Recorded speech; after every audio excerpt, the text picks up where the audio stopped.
રાજ્યમાં કોંગ્રેસ દ્વારા સંગઠન સૂજન અભિયાન અંતર્ગત કાર્યક્રમ યોજાયો। રાજકોટ જિલ્લાના શહેર અને તાલુકા કોંગ્રેસના હોદ્દેદારો અને કાર્યકરો કાર્યક્રમમાં ઉપસ્થિત રહ્યા હતા। આ કાર્યક્રમનો ઉદ્દેશ્ય પાર્ટીના સંગઠનને મજબૂત બનાવવાનો હતો। અલ્પેશ કથિરિયાના આગમન સમયે કેટલાક વિરોધ પ્રદર્શનો થયા હતા, જેમાં તેમની કારમાં તોડફોડ કરવામાં આવી હતી। આ ઘટનાને લઈને કોંગ્રેસના નેતા અમિત ચાવડાએ નિવેદન આપ્યું હતું કે રાજ્યમાં કાયદો અને વ્યવસ્થાની સ્થિતિ કથળતી જઈ રહી છે। તેમણે રાજ્યના ગૃહમંત્રીએ રાજીનામું આપવું જોઈએ તેવી માંગ પણ કરી હતી। તેમના જણાવ્યા અનુસાર આવા ઘટનાઓથી સ્પષ્ટ થાય છે કે રાજ્યમાં શાસન વ્યવસ્થામાં ખામીઓ છે। અલ્પેશ કથિરિયા, જે અગાઉ આમ આદમી પાર્ટીના સભ્ય હતા, તેમણે પાર્ટીમાંથી રાજીનામું આપ્યું હતું। તેમના રાજીનામા પાછળના કારણો અંગે વિવિધ અટકળો ચાલી રહી છે, જેમાં કેટલાક લોકો માનતા છે કે તેઓ ભાજપમાં જોડાઈ શકે છે। આ અંગે હજુ સુધી કોઈ સત્તાવાર પુષ્ટિ થઈ નથી। કોંગ્રેસના નેતાઓએ આ ઘટનાને લઈને સરકાર પર આક્ષેપ કર્યા છે કે રાજ્યમાં કાયદો અને વ્યવસ્થાની સ્થિતિ નબળી પડી રહી છે। તેમણે માંગ કરી છે કે સરકાર આ મુદ્દે ગંભીરતાથી પગલાં ભરે અને જવાબદાર અધિકારીઓ સામે કડક કાર્યવાહી કરે।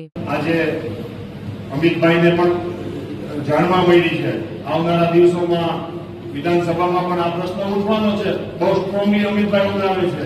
આપણા એઆઈસીસીના જે મીણા સાહેબ છે, એ પણ પોતે સાંસદ છે, એ પણ આ બાબતની માહિતગાર થયા છે આજે।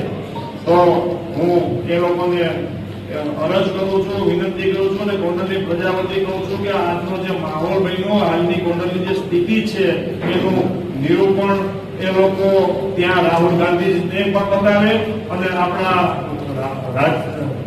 આપણા કેન્દ્રીય નેતાઓને પણ બતાવે કે ગોંડલની પરિસ્થિતિ આ પરિસ્થિતિ છે। સૌરાષ્ટ્રની લગભગ સીટો પર ભારતીય જનતા પાર્ટીનો વિજય થાય છે। એ વિજયને જો રોકી દેવો હોય, એ વિજય આવનારી ચૂંટણીમાં જો એ આપણે વિજય રોકવો હોય તો ગોંડલનો પ્રશ્ન હોટ ટોપિક છે અને લોકોને માટે એ ઈચ્છુક છે। એટલે આ આપણા આગેવાનને એ પણ આપણે કહીએ છીએ કે આ પ્રશ્નો લઈ અને આવનારી વિધાનસભાની ચૂંટણીમાં મુખ્ય મુદ્દો જ આ બનાવવાનો છે। હવે ભૂતકાળમાં ભારતીય જનતા પાર્ટીએ આ મુદ્દો બનાવીને વિજય હાંસલ કરેલો જ છે। એમણે ગોંડલના પ્રશ્નોમાં દિલીપભાઈ સંઘાણીને મોકલ્યા હતા કે જયારે મહીપતસિંહ બાપુનો જયારે દબદબો હતો ને એનો જે ઓળી હતી ત્યારે દિલીપભાઈ સંઘાણીને મોકલ્યા હતા। વિધાનસભા હોય, લોકસભા હોય કે સડક હોય, એટલે કે સડકથી લઈને સંસદ સુધી હંમેશા સરકારની જ્યાં પણ નિષ્ફળતાઓ રહી છે, જ્યાં પણ ભ્રષ્ટાચાર થયો છે, જ્યાં પણ ગેરવહીવટ થયો છે, જ્યાં પણ કોઈને અન્યાય, અત્યાચાર કે ભેદભાવ થયો છે, એ તમામ મુદ્દાઓને કોંગ્રેસ પાર્ટીએ ઉઠાવ્યા છે।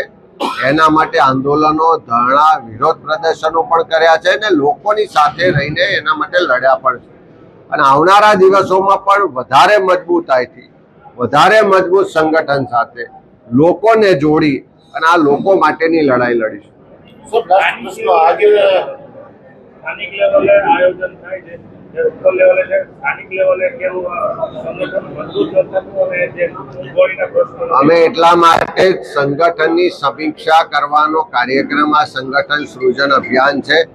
સંગઠનમાં અમારી ક્યાંક કમીઓ રહી ગઈ હોય, ક્યાંક એમાં સુધાર કરવાની જરૂર હોય, ક્યાંક વધારે મજબૂત લોકોને, સક્ષમ લોકોને જવાબદારી સોંપવાની જરૂરિયાત હોય અને એ બધા માટે કાર્યકરોનો, આગેવાનોનો, પ્રજાજનોનો અભિપ્રાય લઈને નવું સંગઠન બનાવે, એ જ આ સંગઠન સૃજન અભિયાનનો અમારો મુખ્ય ધ્યેય છે। અને આ તમે સૌ જોશો કે આવનારા દિવસોમાં સંગઠન વધારે મજબૂત બનશે, વધારે સક્રિય બનશે અને વધારે લોકો માટે લડતું, કામ કરતું દેખાશે। સર, લાસ્ટ પ્રશ્ન, આજે ગોંડલની અંદર અલ્પેશ કથિરિયા પાસના પૂર્વ જે આગેવાન હતા, એમના ગાડીને કાટ કરવામાં આવ્યા, ત્યારબાદ એ કાર્યક્રમનો વિરોધ પ્રદર્શન કરવામાં આવ્યું, તો આ કાર્યક્રમ કોંગ્રેસ વિરુદ્ધ હોવાના આક્ષેપો કરવામાં આવી રહ્યા છે, એ વિશે આપણે શું કહેવું? ભાજપની આંતરિક લડાઈ આખા ગુજરાતમાં ચરણસીમા પર છે। ક્યાંક અમરેલીમાં લેટરકાંડ થાય છે, ક્યાંક સાઉથ ગુજરાતમાં પત્રિકાઓ છપાય છે, ક્યાંક બીજી જગ્યાએ પેન ડ્રાઈવ વહેંચીને એકબીજાની પર કાદવ ઉછાળવાથી લઈને એકબીજાને રાજકીય રીતે ખતમ કરવા માટે આખા ગુજરાતમાં ભાજપની આંતરિક જે લડાઈ છે ગેંગવોરનું સ્વરૂપ લઈ ચૂકી છે। આજે જે ગોંડલનો બનાવ બન્યો એ રીતસર ગુજરાતમાં ગુંડા રાજ હોય એવી સ્થિતિનું નિર્માણ આપણે બધાએ પ્રત્યક્ષ આંખે જોયું છે અને મીડિયાના માધ્યમથી આખી દુનિયાએ જોયું છે। આ ભાજપની આંતરિક ગેંગવોર હતી। આંતરિક ગેંગવોર જાણે ગુંડા રાજમાં જાહેરમાં એકબીજા પર મારામારી થાય, જાહેરમાં ગાડીઓના કાચ તૂટે, જાહેરમાં એકબીજાની હત્યા કરવા સુધીના પ્રયત્નો થાય, એ જ બતાવે છે કે ગુજરાતમાં કાયદાનું શાસન નથી, પોલીસ અને પ્રશાસનનો કોઈ પણ જાતનો ડર નથી। પોલીસ ફક્ત ને ફક્ત ભાજપના માનીતા લોકોને માટે કામ કરતી હોય, પોતાની ફરજો ભૂલતી હોય, જે એની તટસ્થતા છે, જે નિષ્ઠા છે, એ હવે એના પર મોટો પ્રશ્નાર્થ ઊભો થયો છે।